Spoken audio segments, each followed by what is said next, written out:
Le président biélorusse, Alexandre Loukachenko, a lancé une nouvelle menace nucléaire mardi, avertissant qu'il n'a aucune ligne rouge et qu'il serait prêt à utiliser n'importe quel type d'arme pour défendre son pays.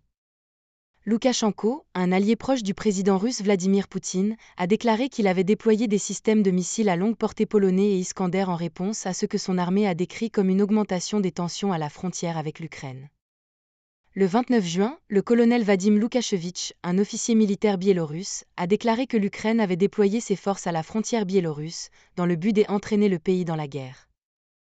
Les forces aériennes et les forces de défense aérienne sont en état d'alerte maximale. Les nôtres ainsi que celles de la Russie. Il y a une coopération totale entre elles, a déclaré Loukachenko à Minsk.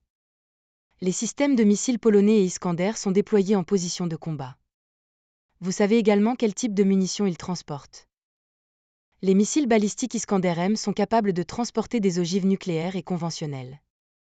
Loukachenko avait averti en juin 2023 que des ogives nucléaires tactiques russes pourraient également être installées sur les missiles polonais de son armée. La Biélorussie, une ancienne république soviétique, a maintenu des relations étroites avec la Russie tout au long de la guerre. Bien que les troupes de Loukachenko ne soient pas directement impliquées dans l'invasion de l'Ukraine, les troupes russes sont entrées depuis là en février 2022, dans ce qui s'est avéré être une tentative échouée de Moscou de prendre le contrôle de Kiev.